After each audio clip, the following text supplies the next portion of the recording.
Good morning, YouTube. How's it going today? I have had an insane week, and I feel like I say that every time I start a vlog.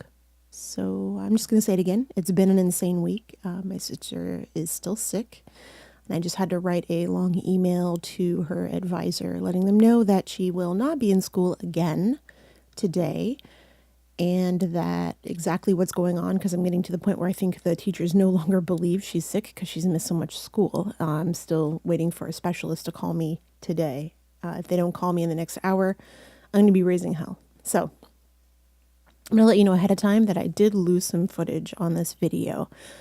Oops.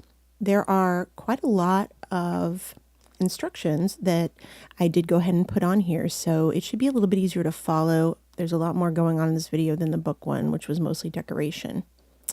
I ended up doing something called a sink mount for the back, where if you'll see where the wire goes through, you can see that it is a little bit bumpy in the back.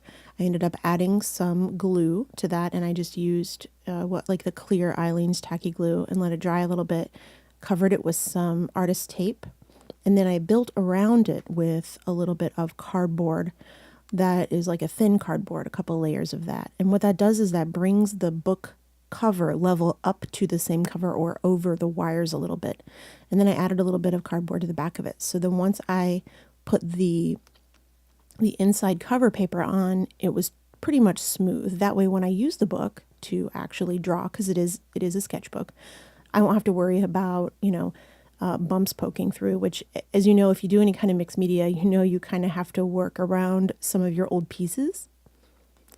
And that becomes a problem with me sometimes. So I'll end up having to build these like little cardboard rigs to make it so that I can draw on a different page without the bumps and stuff showing through. And that's, I work kind of very 3D sometimes, so that becomes a problem for sure.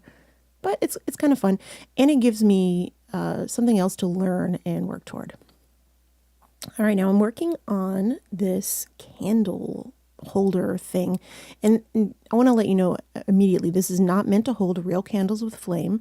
If you decide to make a candle holder that you're going to put like a real tea light in or something, you should make it with glass, and you should probably use epoxy or silicone glue or E6000 or something like that.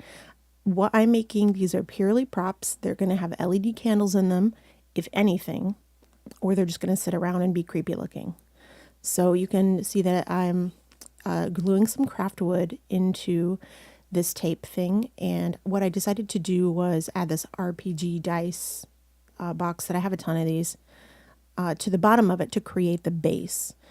One thing you will also see me do is after I kind of sand the box down and I glue the top on, you can see that I use the medicine bottle to kind of balance it, to keep that lid, that piece of wood, from popping through while it's still hot, because this glue stayed hot for a really long time. And I really messed up because I didn't put it on like the low heat setting, and I don't know why, because there wasn't any reason for me to have it on high heat. A little bit later in the video, you will see me burn myself and like not mention it to like my room, and then eventually I'm like, by the way, I burned myself. I showed him this big blister. It's pretty good. As my sister would say, she'd say, it's a good time. That's what she likes to say. So, yeah, she's been sick and we don't know what's wrong. And I'm starting to find out that her problems have actually been going on longer than I was originally told, and that this could actually be a chronic illness that has not been dealt with, possibly, Crohn's or something like that. So I'm waiting for the GI to call me. I'm giving him like 1 hour before I lose it. And that's why I decided to go ahead and do this vlog right now, even though my head is not completely screwed on straight. I don't know if it ever is. Sometimes I have things to talk about and I don't really make a plan, and I try to like think about it, but I don't know. I got a lot of shit to talk about all the time anyway. So it's not like I couldn't fill up time even if I wanted to. So you can see me putting hot glue on here, just little beads of stuff.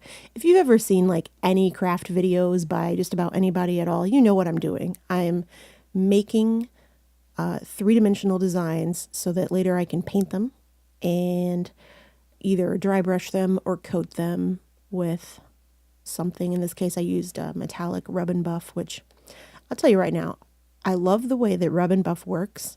I hate the way it smells. I hate the way it ruins brushes. I hate the way it feels. I feel like it burns my skin a little bit. I might be a little like it's an irritant.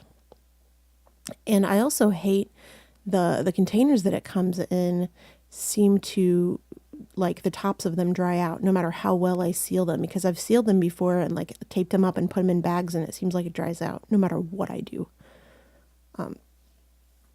So you'll see me, the bottom part of this, you'll see me actually a little later, there's a cat, wet a piece of wood right now.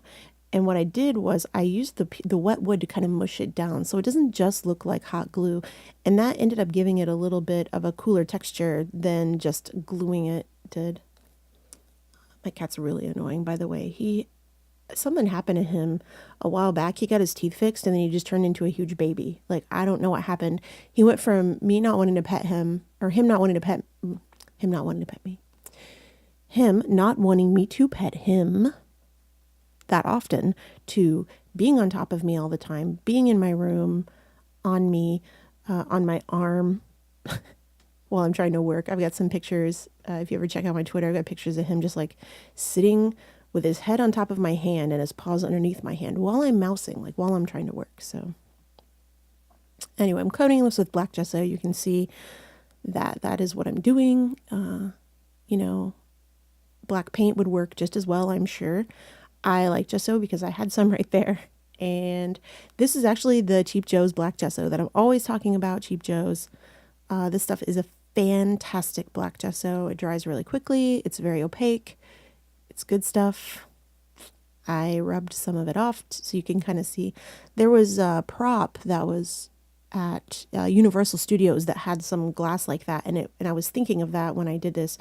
I really love making props, probably more than anything else. Like, I like functional art, but I also really like prop making, and especially like creepy stuff. And I feel like I could probably fill the house with creepy stuff, but like I don't know that is what everyone else wants to see all the time when they come over. So I don't know. So my original thought when I made this was I'll put something in there that lights up.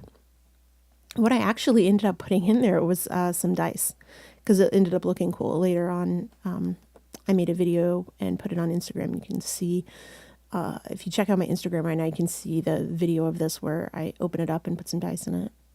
And I think it looks pretty neat. And I wouldn't be opposed to putting some lights in it, but what I actually will probably do is around Halloween, I'll probably end up putting some lights around it, and then you'll just be able to see light through it.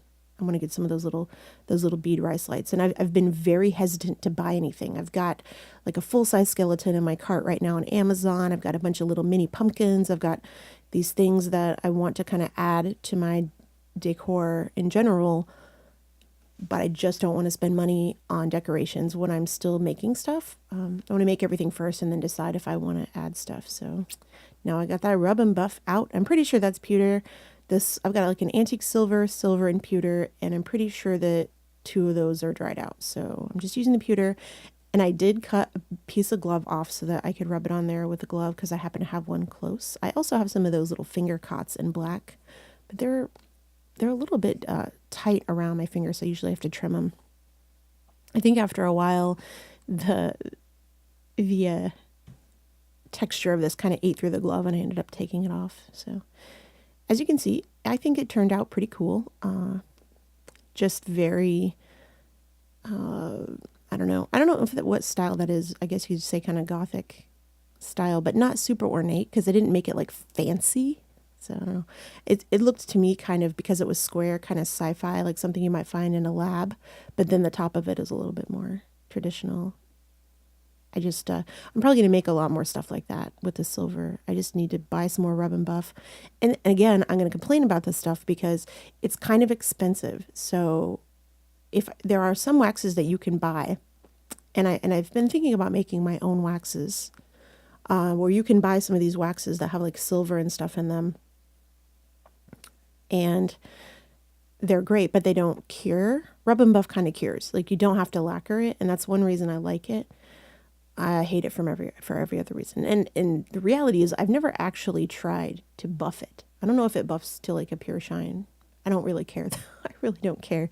Usually I put it on stuff I don't care that much about. And I have put it on necklaces, but then I went ahead and covered it. So now I've got the frame. This is a cheap shadow box frame from Michaels. It was, I think I got a pack of 5 for $10 or something. Like, it was very cheap. It was like $2. The only thing I don't like about these, aside from the fact that they're like shitty plastic, is that the glass is not removable. So you can't take the glass out, which, I mean, you can break it and take it out, I guess, but you can't take the glass out. So unlike a regular shadow box frame, there's nothing that you would normally pull out and take the glass out and work with it, rather than it's like held in by a piece of plastic, and then you have just that amount of space that you can work with. I'm very much a shadow box layerer, as it were. I like to make layers, which means that if I was to layer this, which I didn't do, I would have to build up from the back rather than work with what was on the sides, or work with the piece even that came with the frame, because I can't take it out. It's not a huge deal, but it means that I had to cover the glass instead of just taking it out while I worked in the box or worked on the frame. The box, the frame. It's the same thing. There's my big bag of wood. It came in a bag of its own, but I put it in a Ziploc because it was easier to dig through. I'm pretty sure it was like $8 on Amazon. And I'm going to tell you right now, this wood is crap. It's garbage. Don't use this for a real project. Use good wood for a real project and sand it up. This is just a craft prop, and you know, it would have been fine with wood. It would have been fine with polymer clay. I could have probably used craft foam for it. And come to think of it, now that I am actually watching this, and again, and here's my biggest mistake: don't use hot glue for this. I was trying to be like I was being kind of an ass when I made this. I'm not gonna lie, and I was like, oh well, 5-minute crafts this. Everything is gonna be with this hot glue gun, because I don't like hot glue. Like, I probably used it like one other time on my stream, and it was to make stamps, I think. So I was like, I'll just hot glue it, which is a terrible idea. And I knew better, because like adhesives are kind of my thing. And I knew it was a bad idea, but I did it anyway. And so I had very many problems with the pieces falling apart, coming apart as soon as they got wet. Just the wood, of course, warped because it's crappy wood. So wherever the grain happened to be, that's the direction it just like bent out of place. And so you see a few times where I'm like trying to bend the wood back in place as soon as it gets wet and everything. But again, this piece is, you know, this is a prop. This is not something that's going on my wall for, you know, every day. I got this acrylic paint. I just mixing it up, put it all over the place, kind of making a mess with it. When you're doing gilding, so this is what I was trying to make it seem like, is when you're doing gilding, you do a layer of terracotta on a frame. And it's a very thin layer, so like a slip. I don't know if you've ever done any work with ceramics, but essentially you put a slip coat down, and then the gilding goes on that, so that if the gilding, you know, breaks a little bit, or it cracks, or has any kind of like design in it, if you're not putting it on flat and getting it perfect, then you see a little bit of the red through. And that's literally the only reason that I'm painting this red on here. That, and to give it a tiny bit of texture so that what I put on top holds a little bit better. So this is something that is purely stylistic, and I just did it because I like the look of that particular style of frame. If you were buying a frame in a shop or something, you could see exactly what I'm talking about. But now you know what that is. If you ever see a painted frame, that's what it's meant to look like. It's meant to look like gilding, where either the silver leaf or the gold leaf has gone over a slip of terracotta. And so that's what I did. I just threw some paint together and put that on there. And note that I did sand it just a little bit to rough up the texture of the plastic. It is very hard to paint on plastic. If you were doing this and you wanted it to last, and you decided to use a plastic frame like this, and you really wanted it to look good and last, I would suggest using one of those plastic paints that is either has a primer in it, or is a primer on its own, or doesn't need a primer. You know what I'm talking about. You can get like those spray paints that you can get, and start with that and then paint over that. So maybe prime it with black, or even prime it with like a terracotta rust color, and then that will stick to it, and then you can work from there, and it's much easier. Back to the rub and buff, you'll notice I'm just using my finger, and it shines up really nice. So you can see kind of what I'm talking about. You get that antique kind of look. And then I eventually scratched some designs into it because I'm really big on like aging stuff. I actually really like how this frame turned out, and now I'm mad at myself because I used a cheap, shitty plastic frame, and also and made it like, with the corners that were crappy wood, because it could have actually turned out really nice, and all it would take is a coat of like shellac and stuff. But I do that all the time though. Like I'm really bad about that, where I'll make something for myself with like the cheapest stuff possible, and then I'm like, oh yeah, I really like this, but I'm like, but I made it out of garbage. And welcome to my life. I made it out of garbage. But those are always my favorite things. And I think that's why I continue doing it instead of, I could have routed out a frame or even bought a really nice wood frame and started with, just pure wood and done it that way. But that's not what we're doing here. I'm trying to make this cheap. So this whole thing, if you don't count the fact that I bought those pieces of wood, let's say you had craft foam, and you don't count the fact that I, had the rub and buff. Let's say you have something else that you can use that's silver. Even silver paint would work. You would just have to put a few coats of it. I mean, this whole project probably cost me $2, $2.50. If you count like the frame, my Ebates that I got on it, probably 20% off at Michael's. You know how it is, free shipping. You could make this for a couple bucks. And the image that I ended up putting in it is actually something that I pulled from, I have this folder full of like creepy pictures that I've downloaded from the internet from a long time ago. And there are pictures of their old Victorian images. And I believe they are memento mori. Some of them are like old creepy Victorian Halloween costumes, which are really scary. Look up Victorian Halloween costumes if you ever want to freak yourself out. Let me tell you what. But I'm pretty sure that the image that I ended up using is actually memento mori.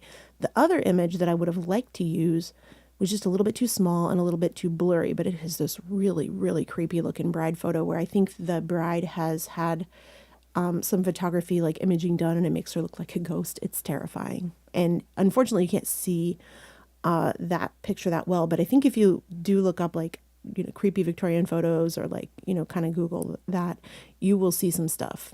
And yeah. So you can see me gluing the corners on. I'm just kind of getting it all together. It's looking pretty different. I'd say quite a bit different than it was. I'm wiping all the extra silver off, and I do end up going back over that outside part with another coat of black paint. And what you'll notice or the black gesso, is what you'll notice when I add the gesso on the outside is that it is again not perfect. I don't want it to look perfect. If I wanted it to be perfectly black, I would have just left it how it was when I started. But I didn't do that.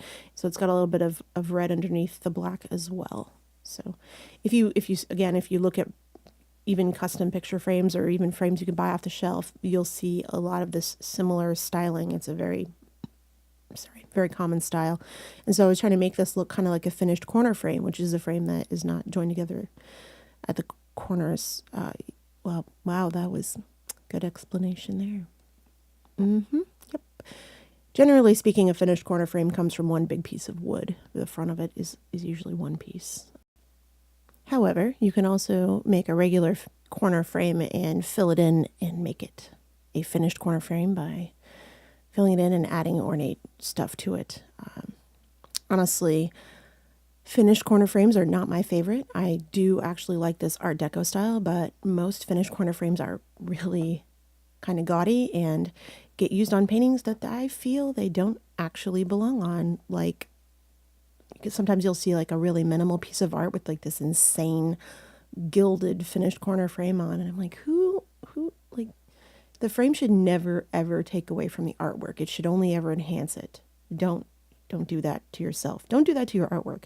And I know that a lot of times it's not the artists that are doing this. It is the museums that are doing it, or even like art buyers or art sellers that are doing it. But I implore you, please, don't make your frame take away from your art. You should enhance it. Now, obviously, this frame that I'm working on is just cheap plastic frame, and I made it first. So I actually made the art to match the frame, which is not really normally something you would do, but because I've worked in framing for a really long time, I've made several pieces of art that I've made to kind of match the frame, which is and kind of interesting. I think that a lot of artists who don't have a ton of money actually do this. They'll find frames at garage sales and things like that. Especially artists like me who worked in frame shops definitely have made art to fit what we had, what molding we had, and what frames we have. And I think that kind of makes you push yourself a little bit creatively. All right, so I'm going to warn you about what I just did in this video. I got these gem embellishments. I got a big box of these. I barely use them. I think they were on sale. You know how it is. Something's on sale for like $3, and you're like, even though I don't want a bunch of gems, I could use them for something. So I bought them, and I figured I'd use them. And you will see that I'm having trouble with the hot glue again. So let me just take this time to, a little warning. Don't use hot glue. Don't use hot glue. Don't use hot glue for this. Don't use hot glue. Use E6000. Use some wood glue. I don't know anything. Epoxy, whatever. I was trying to be goofy and use hot glue because I never use it. And, I just ended up kind of boning myself. Anyway, adding a little bit of black gesso to the inside of this frame and making it all mucky the same way that I did with the candle holder. Did a little on the inside and the outside to make it nice and grimy. And then, of course, I wiped away a little bit so that you can see the image. So I did go ahead and go back and edit the video a little bit so that you can see the image that I didn't use, and you're going to see me kind of picking them out a little bit. So I just want to let you know that the image I did use, I'll go ahead and throw it in here too. And look, I lost an embellishment. Don't use hot glue. Don't use hot glue. But at least at this point, I believe it's on the low heat setting. So I'm not burning the crap out of myself. I think that blister lasted for a couple of days, and then my skin just came off, just like ripped off. So here is the image that I'm trying to, decide like what I want to do. And like I said, that one was like super creepy. But here she is. I think this was a pretty good choice. And I did quite a bit of editing to cut out me just flipping through paper for a really, really long time. I looked through paper forever trying to figure out what I wanted to use, and I have so much of this like cardstock and fancy decorative papers. I just that it went on way longer than it should have, and honestly, under normal circumstances, I probably wouldn't have even grabbed my fancy paper. I probably would have just made paper for it to work with. But I thought, this is kind of cute. It's got a little design on it that won't really show when I cut it out, but the color seemed right. The style wasn't too ornate. It wasn't flowery. I wanted to make it something that may have possibly been on the piece if it were matted and framed. And what I did was, you can see here, I'm trying to decide how big I want the image to be inside of its little matting. I added a piece of black cardstock so that I could essentially turn it into a wrapped mat. And if I had a mat board, I might have put it on there, but the reality is I kind of like the way this turned out. Just made it a little mixed media matting, as it were. And I just glued it on and, messed around with it. The truth is I really like how this frame turned out, except for the little gems. Now, the gems I added because it is supposed to be like a prop, like a creepy thing. If it was a frame that I was considering using for one of my art pieces, I probably would have just left the corners and not added the little gem. The gem I added because of the theming that I kind of wanted to go with.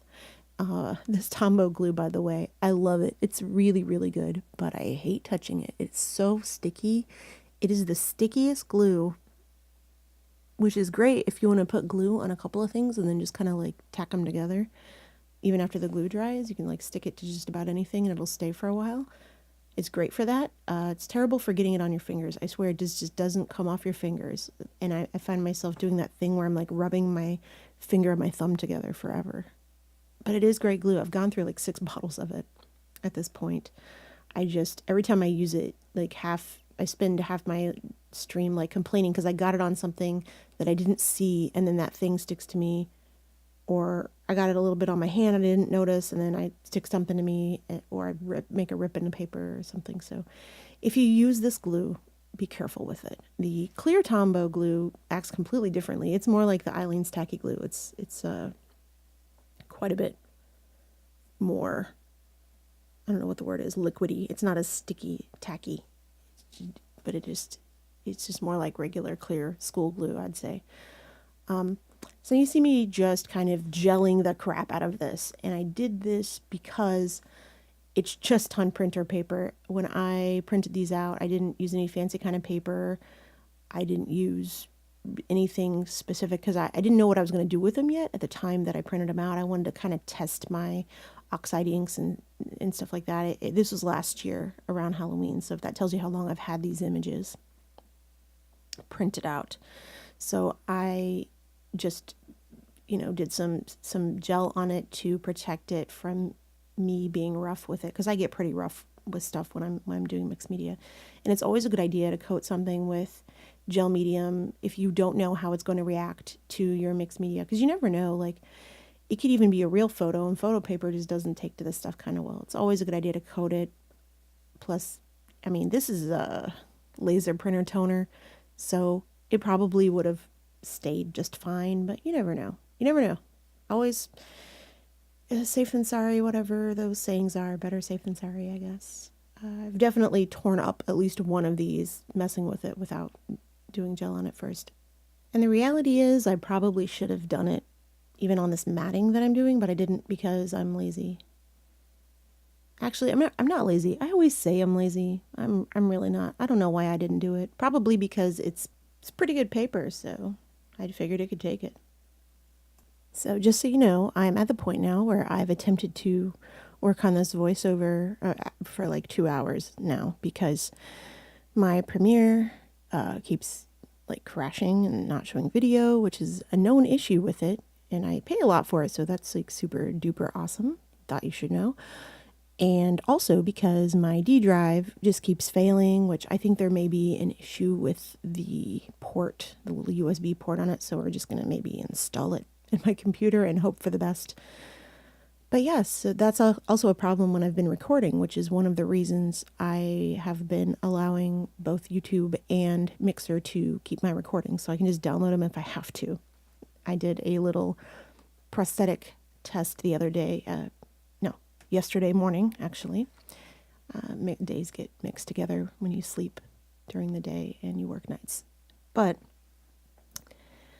it's crashed my D drive crashed so many times that I didn't get any of the footage recorded, and I just stopped recording it about halfway through. But thankfully, I did get that, and I had to download like 8 gigs of video so that I can edit that, because someone did actually ask for a vlog of that because they wanted to see it. I may do it as a tutorial, but it's not very good prosthetic work. It's just quick and what I had, and just like everything else that I do around here. I have fancy stuff to do things, and then I don't do it. I do it like a cheap way, and I don't know if I do that on purpose or if it's something that I do because I know that other people don't have materials as well, and I want everyone to be able to have stuff that's like possible for them to do, because you can definitely do just about everything that I did today with whatever you have. Like you don't have to have oxide ink to age a photo. You can do that with watercolor. You could probably do it with color pencils. You could probably do it with just about anything, any kind of color you have, even thin down acrylic paint. That's one good reason to use the gel medium. But now I'm just doing a quick fit, make sure it goes in the frame. And, I didn't measure it. As you noticed, I just used my own little print to decide the size. And those are not perfect. Like I don't want to say they're shitty, but they're very cheap. They're not perfect sized. But you can see I'm doing it again. I ended up trimming it, I think, one more time after this to make it fit. And I did go ahead and grab foam core to put in the back, which is actually a normal framing material. I prefer not to use it usually, and I like acid-free foam core okay. I like the plastic stuff that doesn't gas out a little bit better. I like Gator foam for mounting things too. If this was like a real vintage photo, I would have gone ahead and done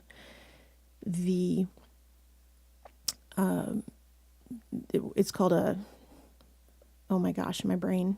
I would have hinged it and done it on a piece of 4-ply cotton rag mat so that it, nothing was messing with it, or even a sink mount. If it was a real vintage photo, it may have also been something that would have been thick enough that I could sink mount it, which, would make a mat around it and just put it in there and it holds it in place.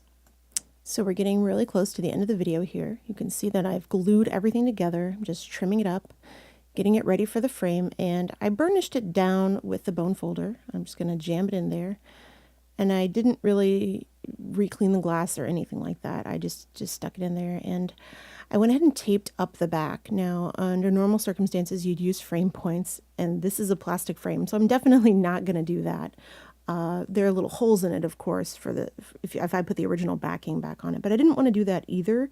I probably could have, but I just like doing this better. So I taped up the back, and I used some double stick tape. This is a Sukwang tape, book binding tape or whatever, from Amazon. It's pretty cheap, works really well. It's very sticky.